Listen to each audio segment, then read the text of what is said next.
ఒకటి చెప్పు, పొద్దుగాల లేసి స్నానం చేసి డ్రాయర్లు పడేసి వెళ్ళిపోతావు. మళ్ళీ కబోర్డ్లోకి ఎలా వస్తుంది? నేను ఉతుకుతున్నాను, అందరూ బాత్రూమ్ వాడతారు. శుభ్రంగా ఉంటున్నాయా? ఎవరు క్లీన్ చేస్తున్నారు? నేను చేస్తున్నాను.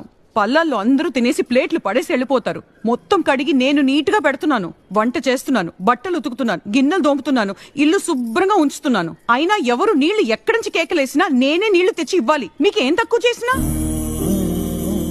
పక్కింట్లో ఉండేవారు అందరూ ఆడవాళ్లు టీవీ సీరియల్ చూస్తున్నారు. పిల్లలు చదువుకోవాలని చెప్పి కేబుల్ కనెక్షన్ కూడా పీకేశావు. నాకు టీవీ కూడా లేదు.